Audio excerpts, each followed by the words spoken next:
I la gent, només se vivia del camp, o sigui, d'anar a cuimeles, i les robes que era el que hi havia, i els homes que traginaven feixines de cap a Palma. Porque la playa de Magaluz y Parmanova eran dos playas de las más bonitas que había, no en Calvià i en Mallorca, sinó en el mundo entero. Res de lo que hi ha ara, urbanització, res. Un camí que passava per la possessió de Santa Ponça, cap a Telegrafo i la Creu, i allà s'aturava. Ganaba 12 pesetas al día. Sí, 12 pesetas. Y me venía muy bien. Era alegre amb una paraula la vida del camp, però passaven calamidats, no hi havia totes les diversions que hi ha ara, ni d'un bon tros.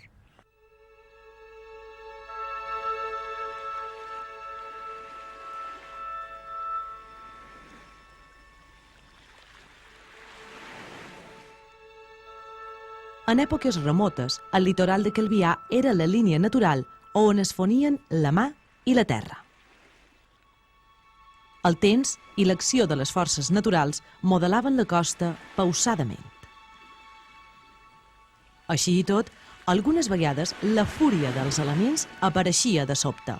Els elements, terra, aire i mar, agombolaven la vida vegetal i animal d'un ecosistema segurament diferent al que ara coneixem.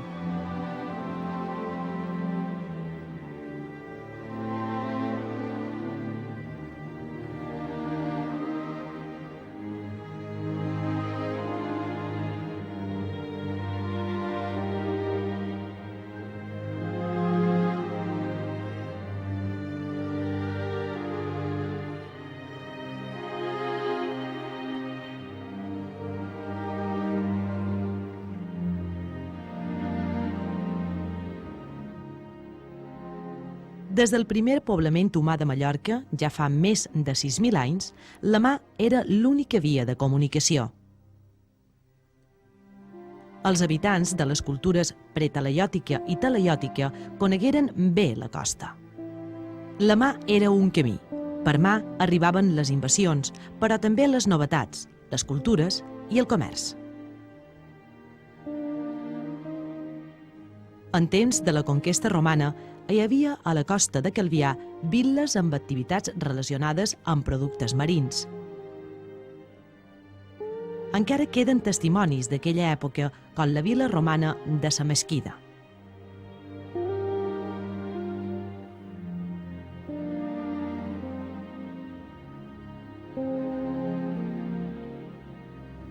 Els segles posteriors a la caiguda del món romà són molt desconeguts.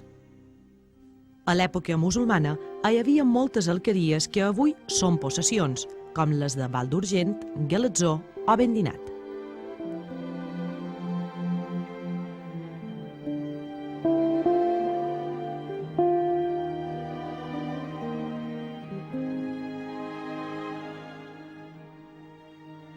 Pel setembre de 1229, la costa de Calvià fou protagonista principal dels primers episodis de la conquesta de Mallorca pel rei Jaume I i l'exèrcit catalano-aragonès.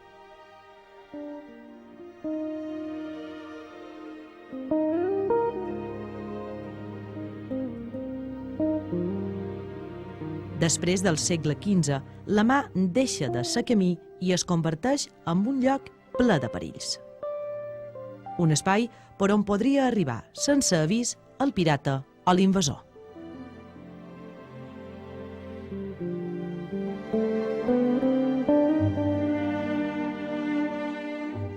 La costa va ser, durant segles, una zona poc coneguda pels habitants de Calvià.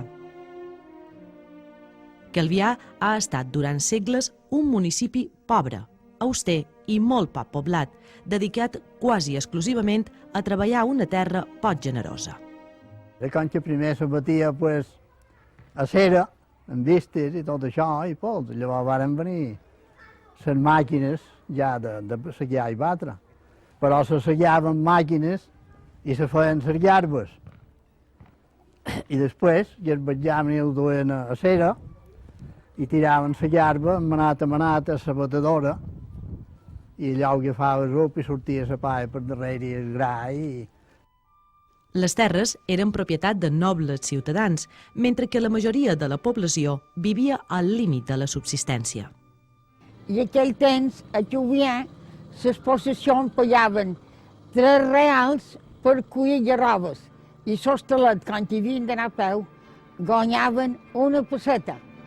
Així, a finals del segle passat i durant les primeres dècades del segle XX, la Mà també va ser el lloc per on sortien a l'aventura els emigrants de Calvià, especialment cap a Amèrica, sobretot a Cuba i Argentina i també cap a Argel i França. Les zones properes a la costa, amb terra de poca qualitat pel conreu, sovint es dedicaven a un cultiu marginal, el de les rotes. Anàvem a nedar a la platja i eren nosaltres totes soles. On hi anàvem amb un carretet i un aset i anàvem allà i la platja era per nosaltres, tota plena de cars i algues i de tot, hi havia. Les zones més abruptes de costa també testimonen activitats de contraban, on hi havia secrets o amagatalls de productes de contraban com el tabac. I la gent, quan te guanyava poc de dia, n'hi havia molts que als vespres anaven a ajudar a descarregar barcos i entraven el contrabando a darrere els carabiners, un per una banda i els altres per l'altra, i jugaven a conions amullats. A finals dels anys 20 i durant els primers anys 30 arribaren els primers turistes a Calvià. Eren persones de classes acomodades que cercaven un paisatge verge, tranquil·litat i les avantatges del clima mediterrani.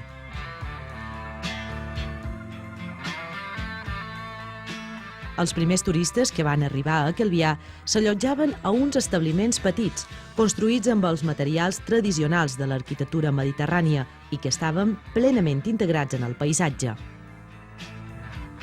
Començava lentament el que ara coneixem com a indústria turística, però això encara ningú ho imaginava. La Guerra Civil trencà aquesta etapa. Van passar alguns anys per reprendre el ritme.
Fa escassament 30 anys, el fenomen del turisme de masses esclatà sobre les costes i els pinars de Calvià. El sistema de vida es trastocà i canviaren molts de valors. Uns nuclis de població tancats i un litoral gairebé verge donen lloc a un dels municipis més urbanitzats i també més rics de l'estat espanyol.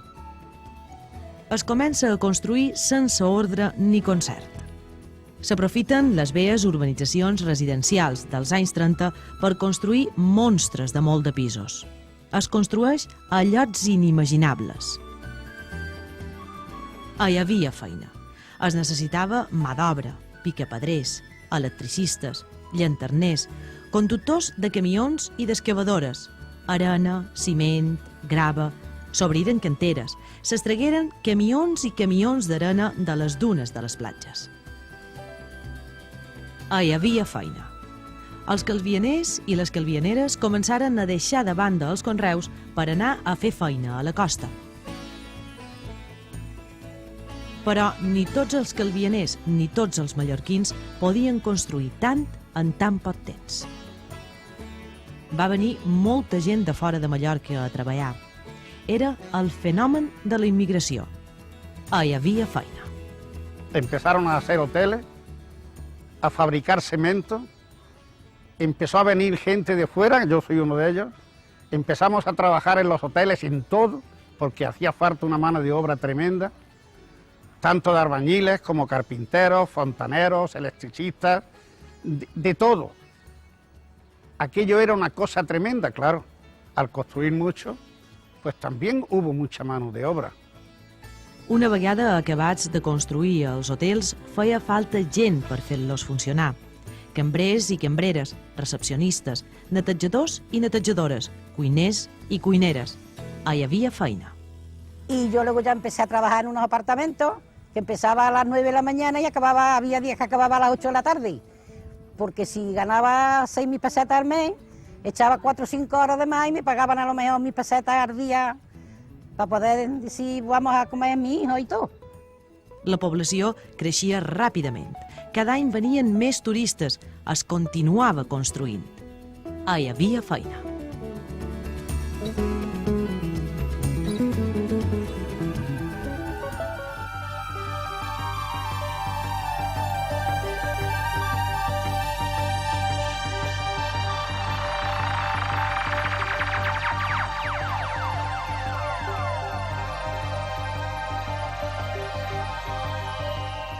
Moltes coses s'han fet malament.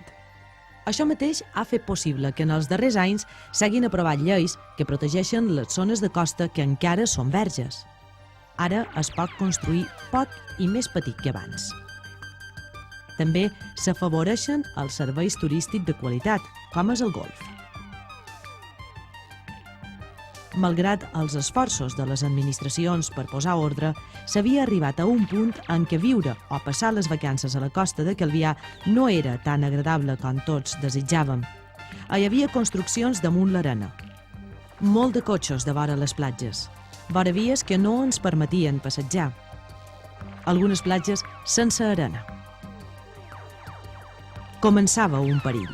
Les persones que ens visitaven, els turistes, es queixaven. La costa de Calvià no els agradava tant com abans.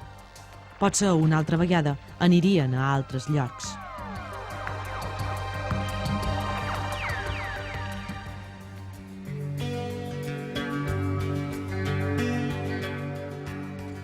A principis dels anys 90, l'Ajuntament, en la col·laboració d'altres administracions, inicià una sèrie de projectes per millorar les coses.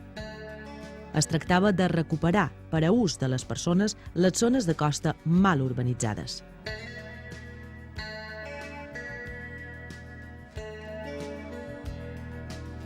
Es van començar a esbuquear edificis construïts sobre l'arena de les platges.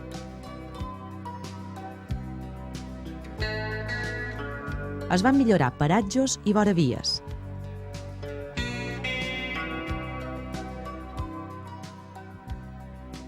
Es van plantar nous arbres.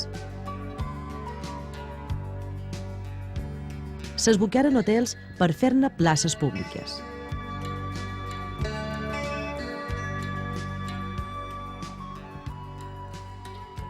I moltes altres coses que han millorat les zones turístiques de la costa de Calvià.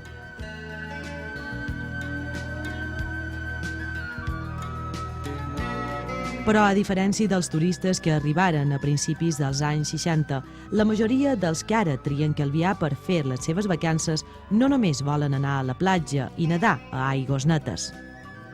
També volen passejar per llocs agradables, poc contaminats i sense renou de cotxes. També volen visitar zones naturals i veure-les tal com eren fa molts i molts d'anys. Com els que encara hi ha a Calvià.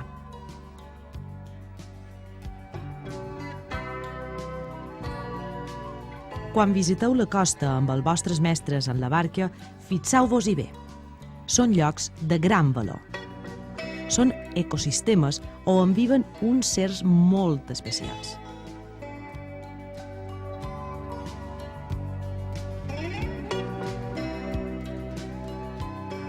Alguns d'ells es declararan reserves marines com la de les Illes Malgrats, perquè fins i tot no es pugui fer malbé el que no veureu, els peixos i altres animals marins.